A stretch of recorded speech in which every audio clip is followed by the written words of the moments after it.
Hello friends, welcome new session. প্রত্যেক দিনের মতো আজকে আমি তোমাদের কিছু গুরুত্বপূর্ণ কোশ্চেন নিয়ে এসেছি। বন্ধুরা, তোমরা যারা WBSSCর গ্রুপ সি এবং গ্রুপ ডি এক্সাম দেবে 2025 সালে, তাদের জন্য এই কোশ্চেনগুলো খুবই গুরুত্বপূর্ণ। তোমরা এই কোশ্চেন থেকে অবশ্যই এবছরে যে গ্রুপ ডি এবং গ্রুপ সি এক্সাম আসবে এখান থেকে অবশ্যই কমন পাবে। তাই ভিডিওটি স্কিপ না করে পুরো ভিডিওটি দেখবে। প্রথম question, A nation in making গ্রন্থটি কে রচনা করেছেন? অপশান এ, বি, সি, ডির মধ্যে কোনটি হবে সঠিক উত্তর? বিপিনচন্দ্র পাল, সুরেন্দ্রনাথ ব্যানার্জি, সুভাষচন্দ্র বসু, বালগঙ্গাধর তিলক।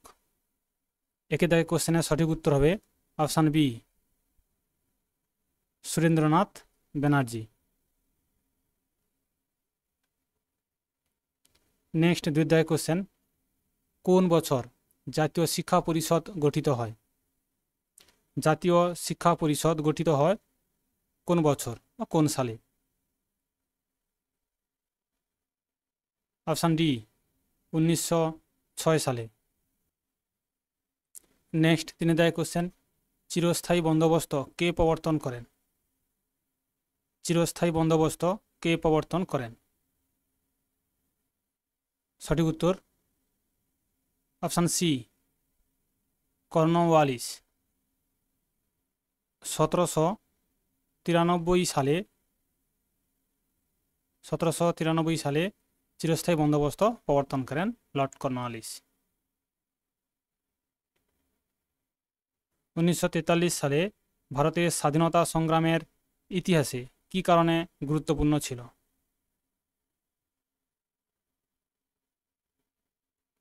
সঠিক উত্তর হবে অপশান এ, আজাদ হিন্দ ফৌজ গঠন করেছিল 1943 সালে।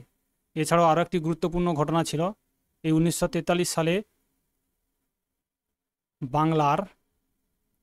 বাংলায় ভয়াবহ দুর্ভিক্ষ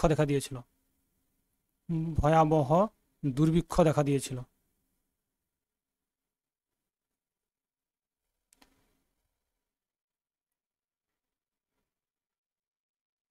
নেক্সট, 5 দাগের কোশ্চেন, 1916 খ্রিস্টাব্দের লখনৌ চুক্তি কাদের মধ্যে হয়েছিল? অপশান সি, জাতীয় কংগ্রেস ও মুসলিম লীগের মধ্যে হয়েছিল লখনৌ চুক্তি।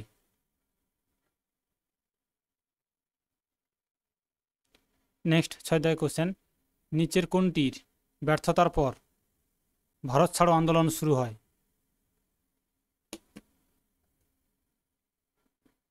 6 দাগের কোশ্চেনের সঠিক উত্তর হবে অপশান বি, ক্রিপস প্রস্তাব।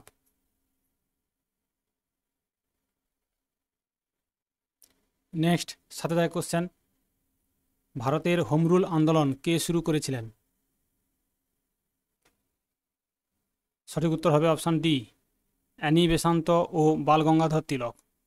দুজন প্রথমেই হোমরুল আন্দোলন শুরু করেছিল। বালগঙ্গাধর তিলক 1916 সালে তিনি মহারাষ্ট্র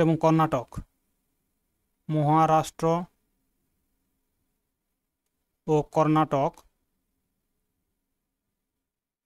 অ্যানি বেসান্ত শুরু করেছিল মাদ্রাজে।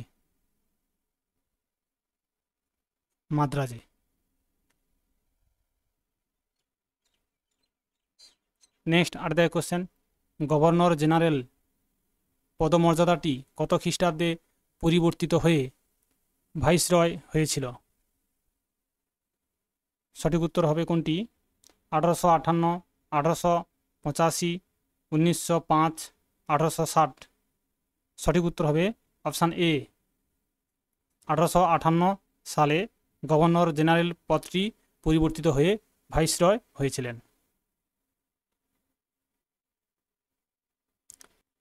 9 দাগের কোশ্চেন, দক্ষিণ আফ্রিকায় থাকাকালীন মহাত্মা গান্ধী কোন সাপ্তাহিক পত্রিকাটি প্রকাশ করেন?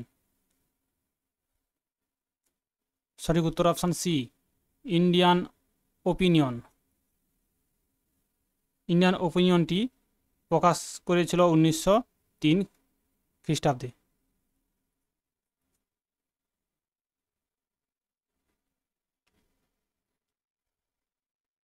নেক্সট 10 কোশ্চেন, স্ফটিকের মতো স্বচ্ছ, সিংহের মতো সাহসী এবং রাজনৈতিক ক্ষেত্রে নিখুঁত ব্যক্তি, এই বর্ণনাটি মহাত্মা গান্ধী কার সম্বন্ধে করেছিলেন? বালগঙ্গাধর তিলক, চিত্তরঞ্জন দাস, সুভাষচন্দ্র বসু, গোপালকৃষ্ণ গোখলে। সঠিক উত্তর কোনটি হবে? সঠিক উত্তর হবে option D, Gopal Krishna Gokhale. Next 11 question, কোন ভাইসরয়ের শাসনকালে ভারতের রাজধানী কলকাতা থেকে দিল্লিতে স্থানান্তরিত করা হয়? কোন ভাইসরয়ের থাকাকালীন ভারতের রাজধানী কলকাতা থেকে দিল্লিতে স্থানান্তরিত করা হয়? সঠিক উত্তর অপশান বি, লর্ড হার্ডিঞ্জ, 1911 সালে।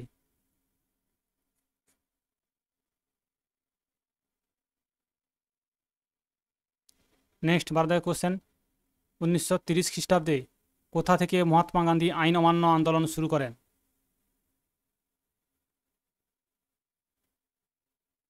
সঠিক উত্তর অপশান সি, সবরমতী আশ্রম থেকে।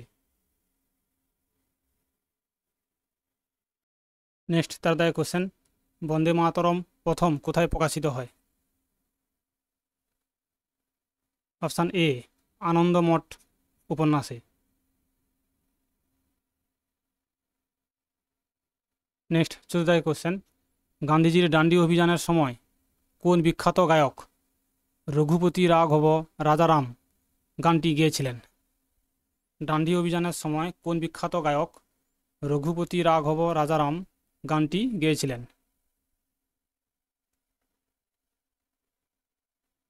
অপশান ডি, দিগম্বর বিষ্ণু পালুস্কার বা বিষ্ণু দিগম্বর পালুস্কার। সঠিক উত্তর option D.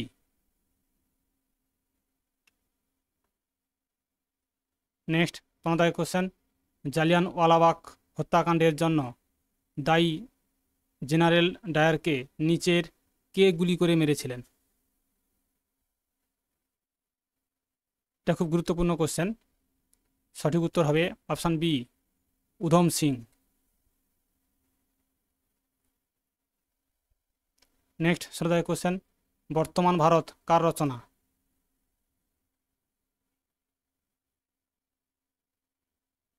Option D, Swami Vivekananda.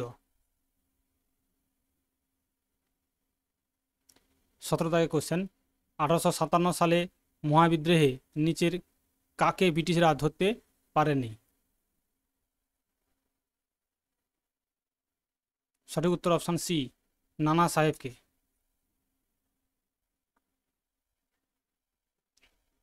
Next 18 question, নিচের কে মাতৃভাষায় সংবাদপত্র আইন প্রত্যাহার করে নেন? নিচের কে মাতৃভাষায় সংবাদপত্র আইন প্রত্যাহার করে নেন? সঠিক উত্তর হবে অপশান এ, লর্ড রিপন। 1878 খ্রিস্টাব্দে লর্ড রিপন মাতৃভাষা সংবাদপত্র আইনটি প্রত্যাহার করে নেন।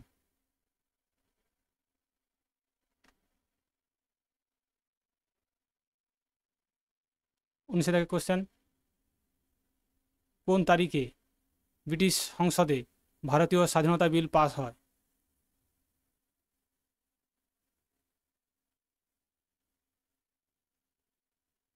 কোশ্চেনের সঠিক উত্তর হবে অপশান সি, 18 জুলাই 1947 সালে।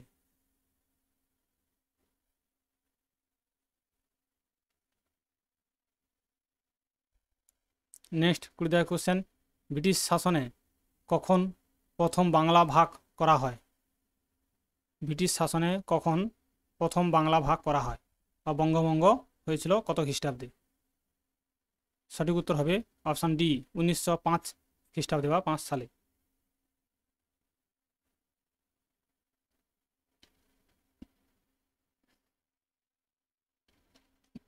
নেক্সট 21 কোশ্চেন, নিচের কোন ভাইসরয়ে শাসনাধীনে ভারতের প্রথম রেলপথ বসে? Option B, Lord Dalhousie. 1853 সালে, বোম্বে থেকে থানে পর্যন্ত।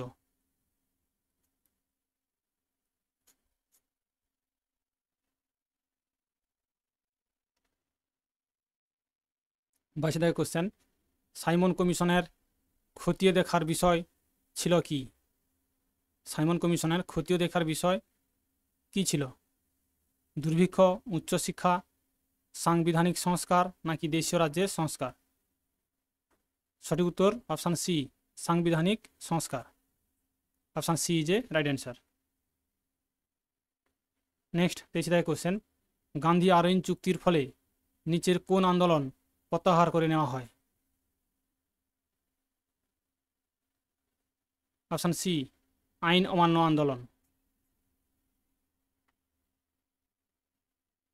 নেক্সট 24 দাগের কোশ্চেন, রামপ্রসাদ বিসমিল নিচের কোন ঘটনার সঙ্গে জড়িত ছিলেন? অপশান এ, কাকোরি বোমা মামলায়। এছাড়াও রামপ্রসাদ বিসমিল আরও একটি ঘটনার সাথে জড়িত ছিল, যেটি ছিলেন মইনপুরী ষড়যন্ত্র মামলা। মইন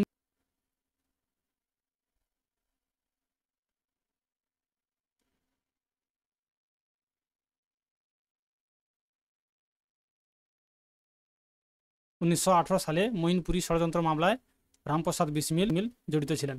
এছাড়াও কাকোরি ষড়যন্ত্র মামলা, এটা ছিলেন 1925 সালে। 1925 সালে কাকোরি ষড়যন্ত্র মামলা হচ্ছে 1925 সালে এবং মইনপুরী ষড়যন্ত্র মামলা হচ্ছে 1918 সালে।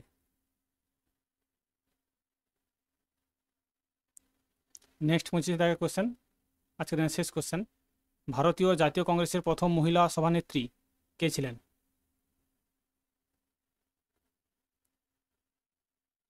সঠিক উত্তর অপশান এ, সরোজিনী নাইডু। 1925 সালে প্রথম জাতীয় কংগ্রেসের মহিলা সভানেত্রী পদে নিযুক্ত ছিলেন সরোজিনী নাইডু। বন্ধুরা আজ এই পর্যন্ত, পরের দিন আবার নতুন কোশ্চেন নিয়ে আসবো। থ্যাংক ইউ, ধন্যবাদ।